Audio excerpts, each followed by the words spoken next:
Good morning. आज की जो क्लास है मेनली हम फोटोन थ्योरी पे एक तरह से लास्ट सा लेक्चर लेने की कोशिश करेंगे ताकि कल से देखो, इस चैप्टर का नाम था dual nature of radiation and matter.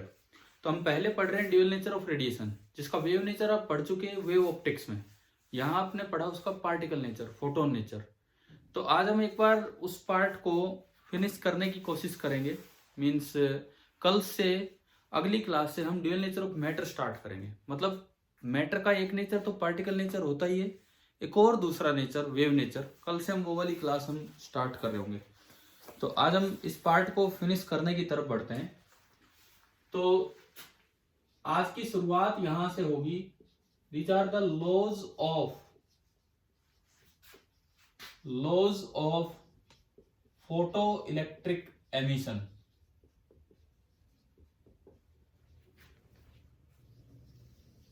Laws of photoelectric emission.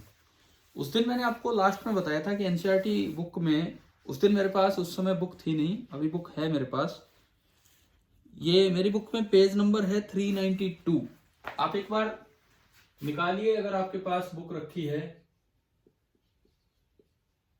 NCERT part second, page number 392। Page number 392। हाँ भाई, बुक खोल लिया आप लोगों ने?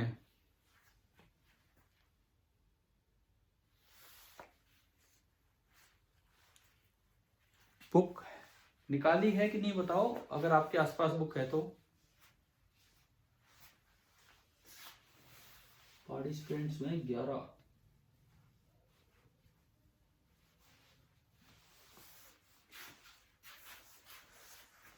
अरे कुछ एक बार रिप्लाई कीजिए। क्या बुक खोल ली क्या आपने? Page number 392।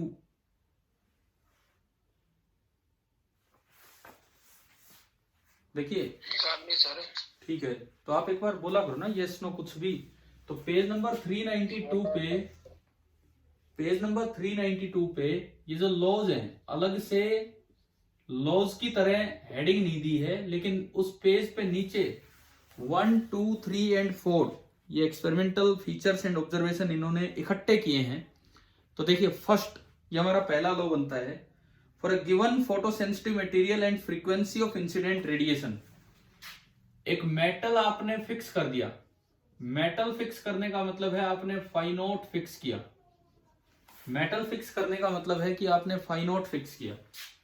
यहां से आप कोई लाइट डाल रहे हैं, आपने न्यू को भी फिक्स कर दिया, लेकिन वो ग्रेटर देन न्यू नॉट है, थ्रेशोल्ड से ज्यादा है, और न्यू भी आपने लाइट की फिक्स कर दी। The photoelectric current is directly proportional to the intensity of incident light. यहां से जो करंट बनेगा, यहां से जो करंट बनता है, current that is directly proportional to intensity of light. जिस दिन हमने एक्सपेरिमेंटल स्टडी स्टार्ट की थी, शायद बिल्कुल नंबर 1 पे हमने किस तरह का ग्राफ बनाया था।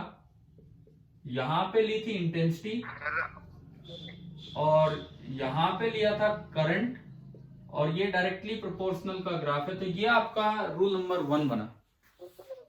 हाँ जी बताओ, पहला रूल समझ आया कि नहीं आया? फर्स्ट रूल हम पढ़ चुके पहले, एक बार इकट्ठा हो रहा है बस यहाँ पे काम। सर दोबारा बताओ, वीडियो रुक गई थी और ठीक है, आवाज भी नहीं आ रही। ठीक है, ठीक है, ठीक है, दोबारा सुन लीजिए, मैं एक बार रिपीट करता हूं। ये जो 4 लॉज बने हैं, दरअसल पीछे जो भी एक्सपेरिमेंटल स्टडी आपने पिछले कुछ दिनों में पढ़ी, उनका कंक्लूजन है, उनका कंक्लूजन है ये। तो पहला रूल क्या कहता है, आपने ये कोई मेटल लिया, ये एमीटर मेटल प्लेट है, आपने ये कोई मेटल लिया, एमीटर मेटल प्लेट है, इस पे कोई लाइट डाली जिसकी फ्रीक्वेंसी न्यू है, फिक्स कर दी। लाइट की फ्रीक्वेंसी आपने न्यू नॉट से ज्यादा करके फिक्स कर दी, और आप नहीं बढ़ा रहे हैं, मतलब उससे ज्यादा आप नहीं ले रहे, न्यू नॉट से ज्यादा करके कोई एक वैल्यू फिक्स कर दी।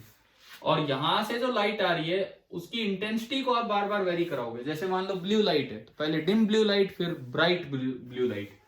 जो करंट आप मेजर कर रहे हो, यूं मिला कि अगर आप सब कुछ फिक्स कर देते हो और केवल इंटेंसिटी को चेंज करते हो, तो इंटेंसिटी ऑफ लाइट के डायरेक्टली प्रोपोर्शनल था करंट, और ये ग्राफ ऐसा स्ट्रेट लाइन आता है। अब बताओ ये पहला लॉ है, क्या समझ आ गया कि नहीं आया? हाँ जी, क्लियर है फर्स्ट लॉ? निशांत क्लियर है हाँ आप? गया सर। ठीक है। अच्छा, इसको समझना फोटोन थ्योरी से बड़ा आसान था। आप इंटेंसिटी बढ़ाते हो फिक्स फ्रीक्वेंसी पे तो नंबर ऑफ फोटोन उतने ही बढ़ जाते हैं, और नंबर ऑफ फोटोन बढ़ते हैं तो उस हिसाब से फिर इलेक्ट्रॉन निकल रहे हैं वो बढ़ते हैं, और उसी हिसाब से करंट बढ़ता है। तो ये तो था आपका फर्स्ट लॉ, जिसकी स्टेटमेंट बुक में यहां लिखी हुई है, आप वहां से देख सकते हैं। सेकेंड लॉ, सेकेंड जो हमारा लॉ है, ये लिखते हैं, आप किताब खुली रखना, उसमें देखना कि for a given photo sensitive material, मैं बुक में पढ़ के ही बोल रहा हूं, for a given photo sensitive material, again आपने मेटल फिक्स कर दिया, and frequency of incident radiation, फिर से फ्रीक्वेंसी फिक्स कर दी, saturation current is found to be proportional to intensity of incident radiation, whereas stopping potential is independent of intensity। दूसरा rule फिर से कहता है कि आपने ये कोई मेटल लिया, मेटल फिक्स कर दिया, मेटल बार बार चेंज नहीं कर रहे, यानी कि फाई नॉट फिक्स है। आप यहां से कोई लाइट डाल रहे हैं इस पे, जिसकी फ्रीक्वेंसी भी आपने फिर से फिक्स कर दी, फ्रीक्वेंसी आप ग्रेटर देन न्यू नॉट करके फिक्स करते हैं।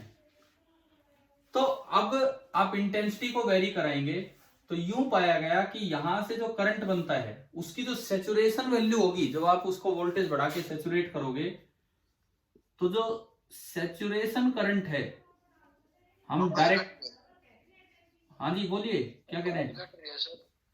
क्या कह रहे हो? क्लियर नहीं आ रहा है क्या आवाज वगैरह है कुछ और? देखो, जो सैचुरेशन करंट है, डायरेक्टली नहीं, डायरेक्टली प्रोपोर्शनल नहीं, but it is dependent on intensity. Directly नहीं, ऐसा नहीं कि इंटेंसिटी डबल करने से सैचुरेशन करंट डबल होगा, लेकिन बढ़ेगा। ठीक है। दूसरी बात, जो रोकने के लिए आप स्टॉपिंग पोटेंशियल लगाते थे, stopping potential V naught, stopping potential, this V naught is independent of intensity until nu is fixed. जब तक आप न्यू को फिक्स कर देते हैं, तो ये जो न्यू नॉट है, वी नॉट, ये इंटेंसिटी पे डिपेंड ही नहीं करता। आप बताएं क्या दूसरा लॉ आपको समझ आ गया है कि नहीं? Laws of photoelectric emission में सेकंड लॉ। हाँ जी भाई बोलिए प्लीज, क्लियर है ना? देखो, ये वही लॉज हैं, वही कंक्लूजन है जो पीछे आप एक्सपेरिमेंटल स्टडी किया करते थे पिछले कुछ दिनों में, उनसे जो निकले हैं। इनकी बकायदा कॉपी में जो नोट करें तो स्टेटमेंट बुक से लिखें, जो मैं बोल रहा हूं पेज नंबर 392 पे, और फिर एक्सप्लेनेशन ये है इस तरह से। अब मैं चलता हूं रूल नंबर 3 की तरफ। तीसरा रूल, तीसरे रूल में लिखते हैं कि for a given photo sensitive material, फिर से आपने मटेरियल फिक्स कर दिया, अब मटेरियल को चेंज नहीं कर रहे हैं। There exist a certain minimum cut off frequency called the threshold frequency below which no emission of photoelectron take place no matter how intense the light is। तीसरे rule में यार ये तो मेरे काबू में नहीं है बात, अगर हो सकता है कभी कभार नेटवर्क में कोई प्रॉब्लम हो। नहीं आ रही आवाज समझ?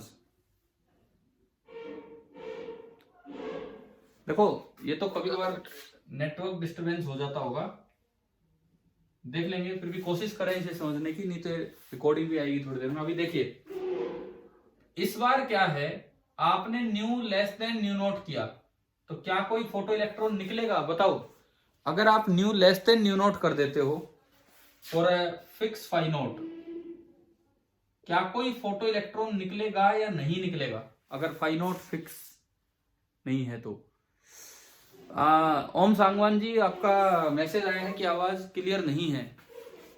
देखो, ये सब तो नेटवर्क की वजह से हो पा रहा है। क्या मेरी आवाज थोड़ी बहुत समझ आ रही है क्या? मैं ये पूछ रहा हूं कि अगर new less than new not है तो इलेक्ट्रॉन निकलेगा या नहीं निकलेगा? पहली बात, अगर new less than new not है तो इलेक्ट्रॉन निकलेगा या नहीं निकलेगा? बताओ, कोई भी बच्चा बताए। नहीं निकला। नहीं निकलेगा, नो एमिशन। तीसरे रूल में एक बात तो है ये, तीसरे रूल में एक बात तो ये है कि अब कितनी ही ब्राइट लाइट डाल लो, अगर new less than new not है तो कोई एमिशन नहीं होगा। अच्छा, दूसरी बात आगे लिखता है अबाउट थ्रेशोल्ड फ्रीक्वेंसी, अगर आप new greater than new not करते हो तो स्टॉपिंग पोटेंशियल या के मैक्स लीनियरली इंक्रीज करेगा फ्रीक्वेंसी के साथ। इसी रूल में आगे ये बात है कि फॉर अ गिवन मेटल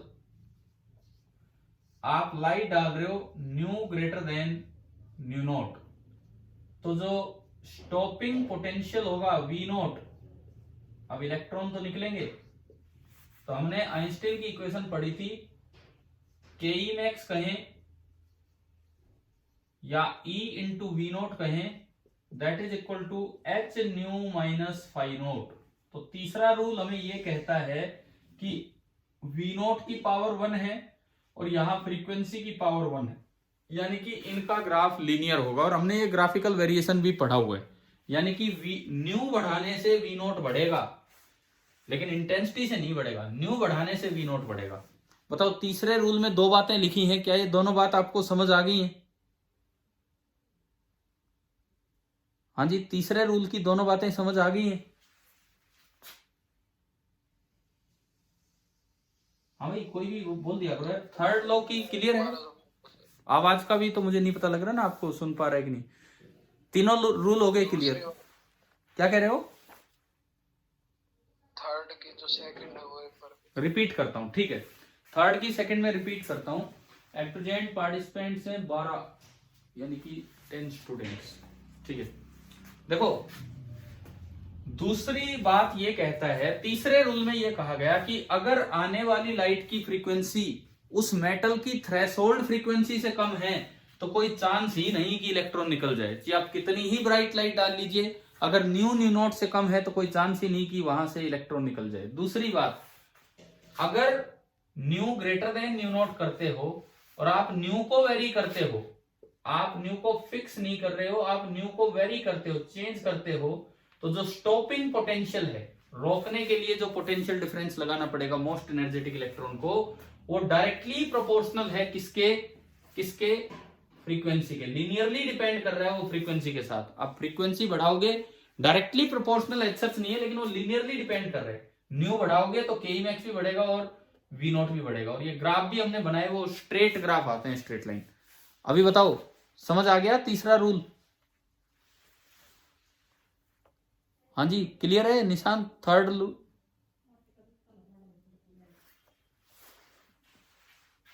चले हम, ठीक है। फोर्थ देखिए, बुक में देखो, photo electric emission is an instantaneous process without any apparent time lag even when the light is dim.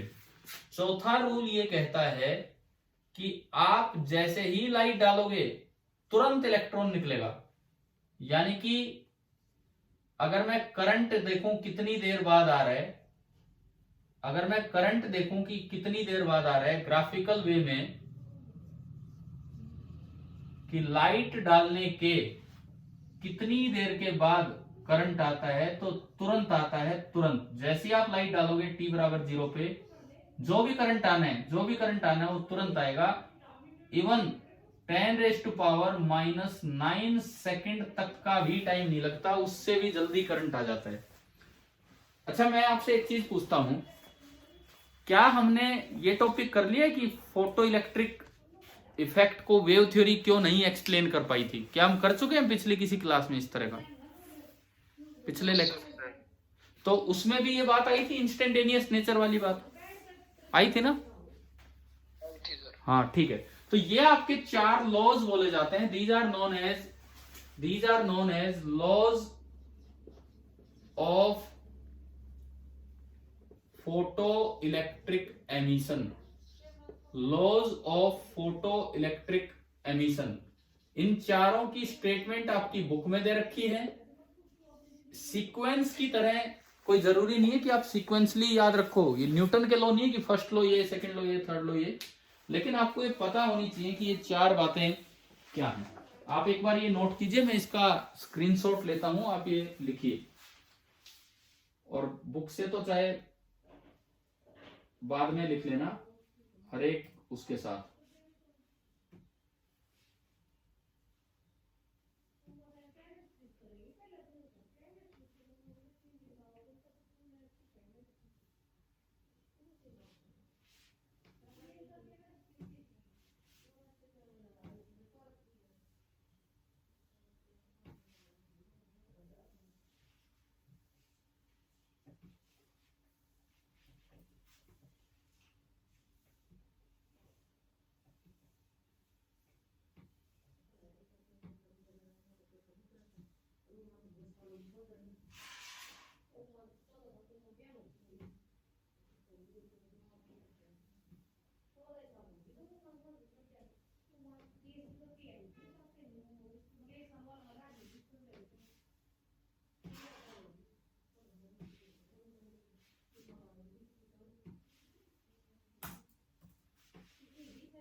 लिख लिया हो तो चलें आगे, अगर कुछ नोट हो गया हो थोड़ा बहुत।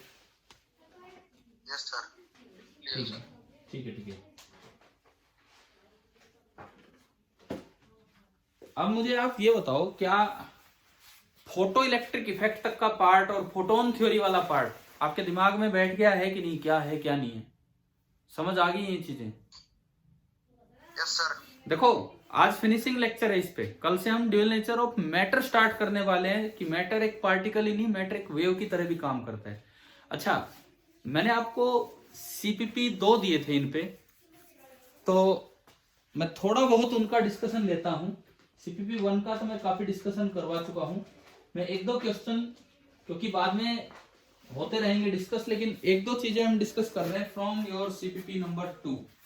अगर आपके पास मतलब आपने देखा हो वो किस तरह से है, तो उसमें से एक दो चीजें मैं डिस्कस करवाता हूं।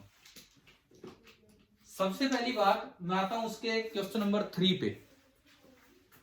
आपको वो उसकी हार्ड कॉपी मिली थी या मैंने वैसे आपके ग्रुप पे डाला था?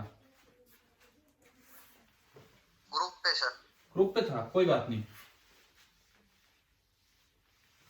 तो मैं आपको वैसे बता देता हूं, बाद में देख लेना उसमें क्या है क्या नहीं है। आप जब स्कूल जब आएंगे तो आपको मिल जाएंगी इनकी कॉपीज। देखो आपका जो CPP नंबर 2 एंड मैं अभी बात करूं क्वेश्चन नंबर 3 की। क्वेश्चन नंबर 3 की मैं बात कर रहा हूं। उसमें कुछ कोलिजन बेस्ड काम था। मेनली वो सवाल था, इसको बोलते हैं हम perfectly in elastic collision. perfectly in elastic collision of a photon with a material particle,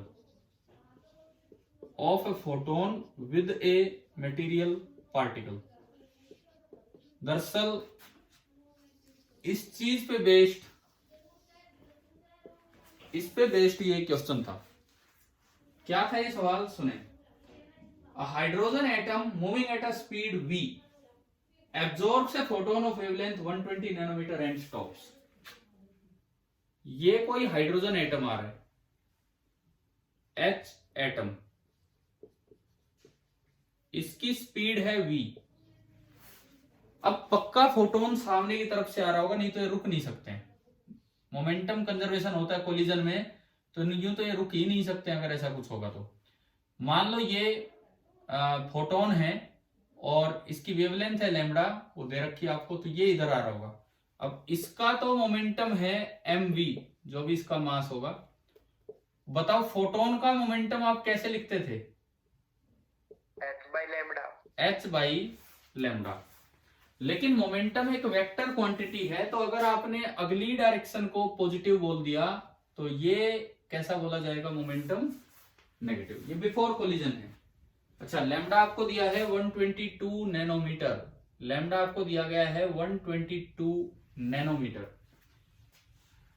अब बोला है कि mass of hydrogen atom question में दिया है 1.67 into 10⁻⁻27 kg। 1.67 into 10⁻⁻27 kg। Question में दिया है कि ये एटम इसको एब्जॉर्ब करके रुक गया, यानी कि बाद में एटम ने फोटोन को एब्जॉर्ब कर लिया और ये दोनों के दोनों किस पे आ गए, रेस्ट पे आ गए। ऐसा कुछ इस सवाल में लिखा गया है। तो आपसे पूछा है कि बताओ स्पीड क्या है, v क्या है। तो भाई कोई ये परफेक्टली इनइलास्टिक कोलिजन क्यों, क्योंकि टक्कर के बाद ये सेपरेट ही नहीं हुए। कैसा भी कोलिजन हो हम उसमें मोमेंटम कंजर्वेशन लगा सकते हैं, है ना। कैसा भी कोलिजन हो हम उसमें मोमेंटम कंजर्वेशन लगा सकते हैं। पी फाइनल बताओ आप, जब दोनों ही रुक गए तो पी फाइनल कितना, 0। और यहां देख के बताओ पी इनिशियल कितना, पी इनिशियल पहले का मास 1.67 इंटू वी माइनस इसलिए कि दूसरा इधर आ रहा होगा, ये खुद सोचना है, नहीं तो रुक नहीं पाएंगे। h बाई लेमडा, h अगर SI की बात करूं 6.6 इंटू 10⁻, h में अगर SI यूनिट की बात करूं तो h की वैल्यू क्या होती है 6.63, मैंने उसको इतना लिख दिया, और डिवाइड बाई 122 इंटू 10⁻⁻9। ये तो है पी इनिशियल, वो है पी फाइनल। किसी भी कोलिजन में आप मोमेंटम कंजर्वेशन लगा सकते हैं क्योंकि इन पे बाहर से कोई फोर्स नहीं लग रहा। P initial is equal to P final. यहां से आप सोल्व करके v निकाल लेना। आपको आंसर उसमें लिख के दिया था, ये जो v आएगा ये आएगा 3.25 मीटर पर सेकेंड। तो ये एक अच्छा सवाल है जो आपको फोटोन का कोलिजन दिखा रहा है किसी एक मटेरियल पार्टिकल के साथ। फोटोन का कोलिजन कर लीजिए इसको नोट।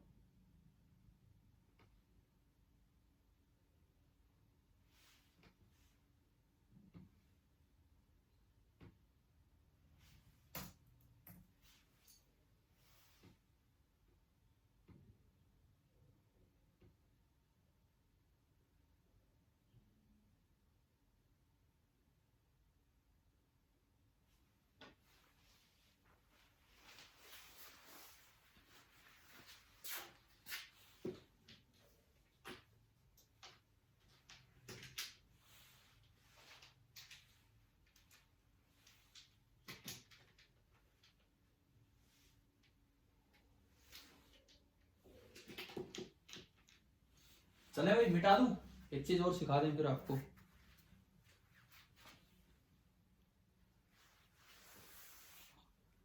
हो गया है ना।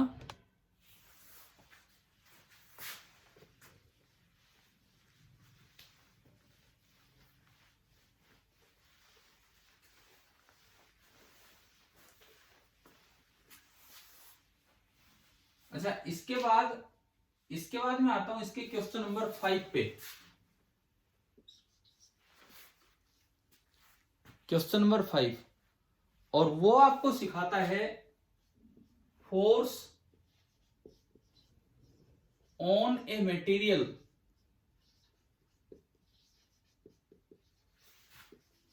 Bye photons. वो आपको सिखाता है force on a material by photons. ये वाली चीज हमें सिखा के जाएगा ये क्वेश्चन। इसमें दिया गया है, इस क्वेश्चन में आप बाद में देख लेना, अगर अभी नहीं दिख रहा है तो मैं बोल देता हूं क्या है। तो figure shows a small plane strip suspended from a fixed length through a string of length L। देखो एक डायग्राम दिया गया है, ये वर्टिकल है, ये वर्टिकल है, और इसके साथ ये कोई प्लेन स्ट्रिप है जिसको यूं सस्पेंड कर रखा है, और ये थोड़ा साइड में क्यों आ गई है, कोई लाइट डाल के ना इसको तिरछा कर दिया गया है। मतलब कमाल की बात यह है कि लाइट डाल के भी हल्की रोड्स को तिरछा किया जा सकता है। ये यहां से लाइट आई है और ये एंगल है थीटा। इस तरह का कुछ आपको अरेंजमेंट दे रखा है। अच्छा इसमें क्या दिया गया है, energy falling on the strip per unit time is W। यानी कि लाइट सोर्स की जो पावर है, लाइट सोर्स की पावर W है। एनर्जी पर यूनिट टाइम का मतलब है लाइट की जो पावर है वो आपको दे रखी है W, ठीक है। और आपको इसमें ए पार्टी में करवा रहा हूं अभी कि deflection of string from the vertical निकालना है कि कितना होगा। Deflection of string from the vertical कितना होगा, ये थीटा, आपको थीटा निकालना है कितना होगा। इसका मास दिया गया है m, इसका मास है m। अच्छा, केवल और केवल इसका फ्री बॉडी डायग्राम पूरा बनाना आना चाहिए हमें। इस पे बताओ m पे एक फोर्स तो नीचे क्या लग रहा है, बोलिए,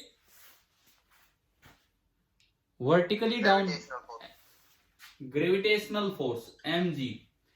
एक लगेगी रस्सी की टेंशन T का, ये एंगल थीटा तो ये भी थीटा, तो इधर की तरफ जो कंपोनेंट बनेगा वो तो बनेगा T कोस थीटा, एंड इधर की तरफ जो कंपोनेंट बनेगा वो बनेगा T साइन थीटा। परंतु ये झुकी है, इसका मतलब लाइट ने भी जरूर कोई ना कोई फोर्स लगाया होगा। अब वो लाइट ने कितना फोर्स लगाया होगा वो सुनो। इस फोर्स को मैं F कहता हूं, ये फोर्स बाय लाइट जो लग रहा है इस पे, दैट इज F। अगर आपको ये दिया गया है कि यूनिट टाइम में एनर्जी W आ रही है, मतलब आपको पावर दे रखी है, पावर अगर आपको दे रखी है तो आप फोर्स सीधा लिख सकते हैं, this force will be equal to power upon speed. Power कितनी है इसकी, W। कभी हमने +1 में पढ़ा है power is equal to force into velocity, पढ़ा है ना, F.V। तो इसकी जो पावर है वो W है, फोर्स कितना लगाया हमें पता नहीं, लाइट की स्पीड से चलती है रेडिएशन तो c, तो यानी कि power that is equal to F into C, F into V। तो यहां से जो F आएगा वो आ गया W बाई C। आप केवल फोर्स बैलेंस कर लीजिए, केवल फोर्स बैलेंस, ये यहां पे इक्विलिब्रियम में है, तो आपने हॉरिजॉन्टली इक्वेशन बनाई, हॉरिजॉन्टली आपने इक्वेशन बनाई, क्या इक्वेशन बनेगी horizontally, T sine theta is equal to F, और F है आपका W बाई C। फिर आपने वर्टिकली इक्वेशन बनाई, वर्टिकली क्या इक्वेशन बनेगी, T cos theta is equal to mg। अब मुझे टेंशन नहीं चाहिए लेकिन थीटा चाहिए, तो मैं क्या करूं, 1 और 2 से टेंशन कैसे गायब करूं, डिवाइड कर दें। T से T कट गया, साइन अपॉन कोस tan theta, W upon mgc, और यहां से आपका थीटा आ गया tan inverse of W upon mgc। तो इस सवाल ने हमें ये सिखाया कि लाइट फोटॉन्स जो होते हैं वो भी फोर्स लगाते हैं, वो कितना फोर्स लगाते हैं आप डायरेक्टली ऐसे निकाल सकते हो। अच्छा, इसमें एक और सेकंड पार्ट भी है जो आप इस क्लास के बाद ट्राई करेंगे, उस क्वेश्चन को देख के, वो SHM पे बेस्ड है, उसमें 12वीं का कोई लेना देना नहीं है, वो पूरा पूरा आपका +1 बेस्ड पार्ट है, आप कीजिए, फिर हम बाद में डिस्कस करेंगे। ये कर लीजिए नोट, हेडिंग जरूर डालना साथ।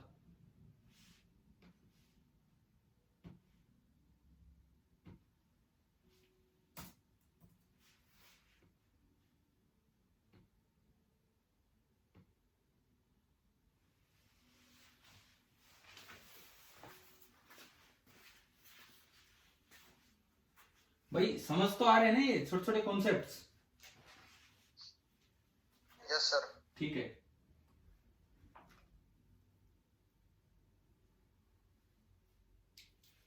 अब मैं मिटा दूं इसको, एक दो छोटे छोटे चीजें और डिस्कस करते हैं। ये बोर्ड में इस तरह की, क्योंकि इस बार सब्जेक्टिव पेपर होना है आपका, तो अभी जो मैं एक दो सवाल पूछूंगा इस तरह के क्वेश्चंस CBSE एग्जाम में तो छोटे छोटे क्वेश्चन आ ही जाते हैं। देखिए पहला सवाल, can a photon be deflected by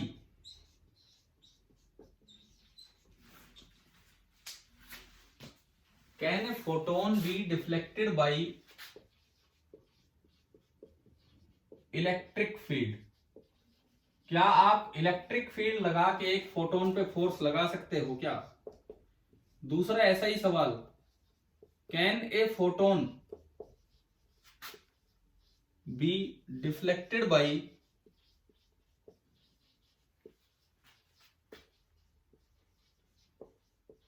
magnetic field? हाँ जी बताइए, इनका जवाब आप बताएं, क्या आंसर बनेगा इन दो सवालों का? इलेक्ट्रिक फील्ड से तो सर फोटोन डिफ्लेक्ट हो सकता है। इलेक्ट्रिक फील्ड से फोटोन डिफ्लेक्ट हो सकता है और मैग्नेटिक से नहीं हो सकता है। अब आंसर सुनो, दोनों का ही आंसर है नो। और दोनों का रीजन बड़ा कॉमन है, रीजन बड़ा क्लियर है और कॉमन है कि जो फोटोन होता है, फोटोन लाइट का जो पार्टिकल होता है, that is a neutral particle, that is a neutral particle. This implies charge on photon is zero. और अगर फोटोन पे चार्ज जीरो होगा तो जो एफ इलेक्ट्रिक होगा, जिसका फॉर्मूला Q इंटू ई होता है, तो वो भी कितना हो जाएगा? जीरो। क्या फर्स्ट आ गया समझ? ठीक है, फोटोन ये न्यूट्रल पार्टिकल्स होते हैं। ऐसे ही दूसरे वाला अगर हम बनाएं, ये आपका फिर से मैंने एक पैकेट बनाया फोटोन, फिर मैं कह रहा हूं ये न्यूट्रल है। न्यूट्रल है तो इसका मतलब चार्ज ऑन फोटोन जीरो। और आपका मैग्नेटिक फोर्स का क्या फॉर्मूला हुआ करता था? F magnetic Laurent force formula Q into V cross B, लेकिन Q जीरो होने से ये फोर्स भी आपका जीरो आ गया। तो फोटॉन्स पे ना तो इलेक्ट्रिक फील्ड का असर होगा, ना ही मैग्नेटिक फील्ड का। ये दोनों सवाल छोटे छोटे से क्वेश्चन है, लेकिन आप नोट कर लीजिए अपनी नोटबुक में। बोर्ड में तो खासकर इस तरह की चीजें पूछी जा सकती हैं आपसे एक एक नंबर में।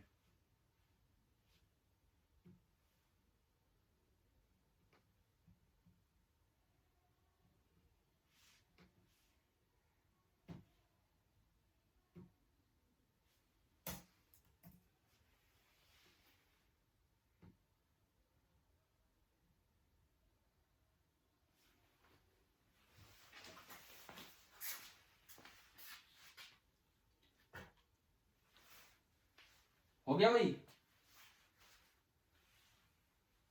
ठीक है, यस सर। अगले में दो और सवाल आपके लिए लिखता हूं।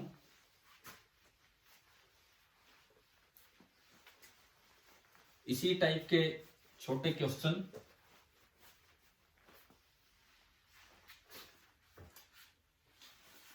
देखो, एक रिलेशन है P is equal to E by C. E है एनर्जी और P है मोमेंटम और C है speed. P is equal to E by C. Is this relation valid for first part photon and second part electron? बताएं ये relation किसके लिए valid है और किसके लिए नहीं है? फोटोन के लिए वैलिड है। फोटोन के लिए यस और इलेक्ट्रॉन के लिए नो। क्या हमने कभी ये पढ़े हैं ना ये टॉपिक की, ये मासलेस पार्टिकल्स के लिए वैलिड है। This is valid only for those whose rest mass is zero. और रेस्ट मास जीरो इलेक्ट्रॉन का नहीं होता है, रेस्ट मास जीरो होता है आपका फोटोन का। तो ये फोटोन थ्योरी से इस टाइप के छोटे छोटे क्वेश्चंस आपके लिए आ जाते हैं बोर्ड एग्जाम में भी। तो इस तरह की तैयारी अपनी रखना। और अब अगली क्लास से, क्योंकि ये लास्ट मिनट हमारा चल रहा है, अगली क्लास से हम स्टार्ट करेंगे ड्यूअल नेचर ऑफ मैटर। ठीक है भाई, मैं मीटिंग अपने आप ऑफ हो जाएगी अभी।